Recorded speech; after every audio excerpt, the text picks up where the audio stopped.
Hello guys, welcome to my YouTube channel study for success. और आज का हमारा टॉपिक है टेंस। टेंस मीन जैसा कि आप लोग पहले से ही जानते हैं काल और समय, but the most important thing is कि it is the basic form of English grammar. चाहे आप स्पोकन इंग्लिश की बात करें या आप राइटिंग इंग्लिश की बात करें, टेंस को समझने के लिए या अप्लाई करने के लिए बहुत ज़रूरी है हमें टेंस के बेसिक्स को समझना, क्योंकि ये खुद ही बेसिक है। एंड ट्रस्ट मी, जिस तरीके से मैं आपको ये इंग्लिश ग्रामर के रूल्स सिखाने वाला हूँ और आपको बताने वाला हूँ, आप लाइफ टाइम इसको नहीं भूल पाएंगे। क्योंकि लोगों के मन में टेंस को लेके एक मिथ है यार, कि स्पेशली स्टूडेंट्स में जो स्कूल लाइफ में होते हैं, कि इसके रूल्स बहुत कॉम्प्लिकेटेड हैं, नहीं समझ में आएंगे, याद करना बहुत मुश्किल है। लेकिन आप एक बार अगर इस तरीके से टेंस के रूल्स पढ़ लेंगे जो आपको इस वीडियो में बताए जाएंगे, तो आप कभी नहीं भूल पाएंगे। एंड इम्पॉर्टेंट बात जो है इस वीडियो की वो ये है कि इसको क्लास फर्स्ट से लेकर कोई भी एज ग्रुप के लोग जो हैं देख सकते हैं और इनसे टेंस बोलना या टेंस लिखना सीख सकते हैं। तो टेंस के लिए बहुत बेसिक चीज़ है जो आप पहले से ही जानते होंगे कि टेंस 3 तरीके के होते हैं, विच इज़ प्रेजेंट, पास्ट और फ्यूचर। जहाँ पे प्रेजेंट का मतलब होता है वर्तमान, पास्ट का मतलब होता है भूत यानी कि जो बीत चुका, और फ्यूचर का मतलब होता है भविष्य, जो होने वाला है। तो टेंस के बारे में ये सब इतना सभी जानते हैं। प्रेजेंट, पास्ट और फ्यूचर, जो हो रहा है, जो हो चुका है या हुआ था, भविष्य में जो होने वाला है या जो होगा। लेकिन स्पेशली इस वीडियो में आप टेंस को कैसे सीखेंगे, कि टेंस को पढ़ने के लिए बहुत ज़रूरी है आपको ये जानना कि सेंटेंस क्या है। अब सेंटेंस मीन्स क्या होता है? वाक्य। क्योंकि ये वीडियो बाइलिंगुअल रहेगी, तो इंग्लिश और हिंदी दोनों मीडियम के जो स्टूडेंट्स हैं या जो इस वीडियो को देख रहे हैं, आप दोनों ही इसको आराम से देखकर सीख सकते हैं। टेंस पढ़ने के लिए हमें ज़रूरी है समझना कि सेंटेंस क्या है। सेंटेंस मीन्स होता है वाक्य। अब कोई भी वाक्य बनता कैसे है? कोई भी वाक्य को बनाने के लिए हमें 3 चीज़ें चाहिए होती हैं, subject plus verb plus object. किसी भी वाक्य को बनाने का जो मूल मंत्र है वो ये है, subject plus verb plus object. अब सब्जेक्ट क्या है? सब्जेक्ट है कर्ता जो काम को करेगा, वर्ब क्या है? क्रिया, और ऑब्जेक्ट क्या है? कर्म। कर्ता वो है जो किसी काम को करेगा, क्रिया वो है जो काम हो रहा है, और ऑब्जेक्ट वो कर्म है जिस पर कर्ता काम कर रहा है। अगर मैं इसका एग्जाम्पल यानी कि उदाहरण लूँ बहुत ही सिंपल शब्दों में, तो मैं एक ही सेंटेंस से ना आपको पूरे टेंस में मास्टर बना दूंगा, और यही सेंटेंस हम पूरे टेंस में लास्ट तक पढ़ेंगे। आप देखते जाइए।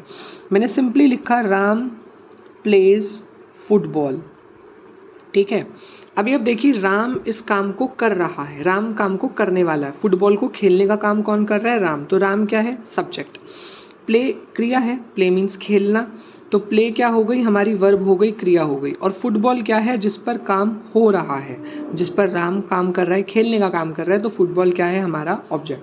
अब जब मैं इसकी हिंदी लिखूंगा तो ये क्या बनेगी? राम फुटबॉल खेलता है, ये इसकी हिंदी बन गई। तो राम फुटबॉल खेलता है। तो अभी आपने देखा कि कैसे, अब ये सेंटेंस की अगर मैं बात करूँ, ये कौन से टेंस का है? Simple present. खैर अभी आपको ये समझना नहीं है, अभी इसको छोड़ दीजिए कि सिंपल प्रेजेंट है। अभी मैं आपको सिर्फ ये दिखाना चाहता हूँ कि टेंस तक पहुँचने के लिए हमने जो शुरुआत करी वो कहाँ से करी? हमने जो शुरुआत करी वो हमने सेंटेंस से करी। तो टेंस तक पहुंचने के लिए हम कहाँ से शुरू हुए? सेंटेंस। और सेंटेंस में शुरू होने के लिए हम कहाँ से शुरू हुए? वर्ब।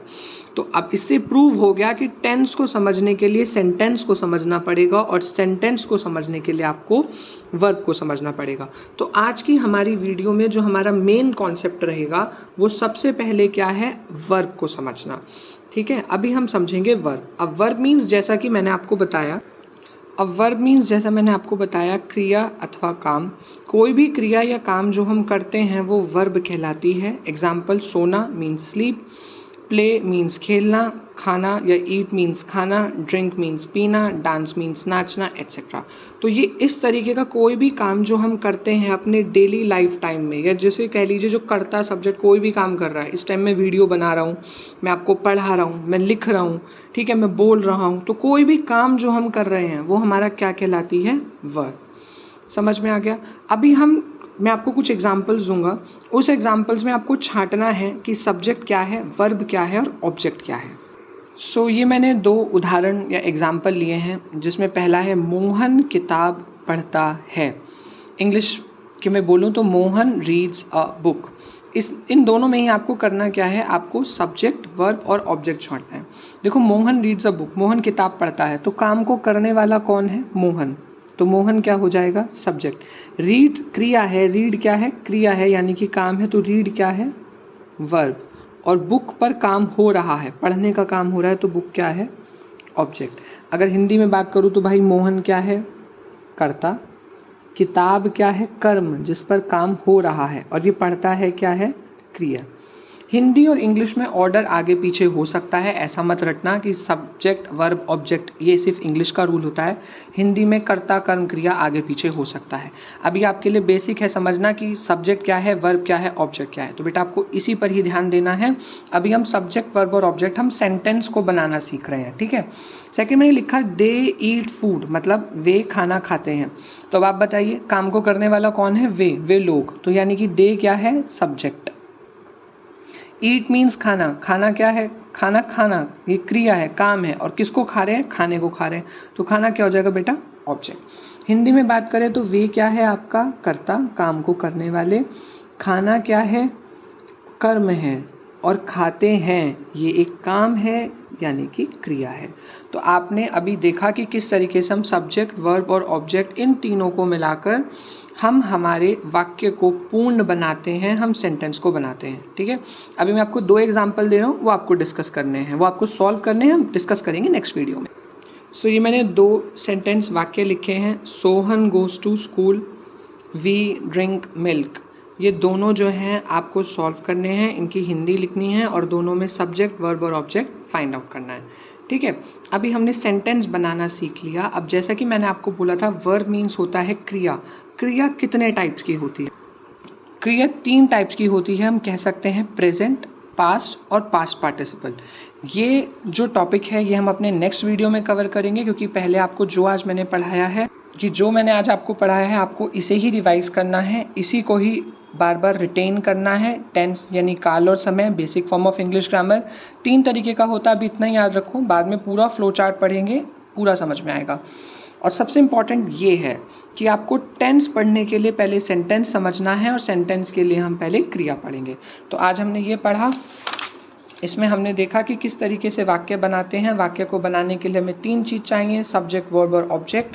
किस तरीके से हम उनको छांट सकते हैं कि सब्जेक्ट क्या है, वर्ब क्या है और ऑब्जेक्ट क्या है। 2 सेंटेंस आपको होमवर्क में हैं जो हम नेक्स्ट वीडियो में डिस्कस करेंगे। तब हम अपने नेक्स्ट वीडियो में ये डिस्कस करेंगे कि फॉर्म्स ऑफ वर्ब क्या होती हैं, फॉर्म्स ऑफ वर्ब को कैसे पढ़ना है। मिलेंगे मेरे नेक्स्ट वीडियो में, तब तक बाय बाय, टेक केयर।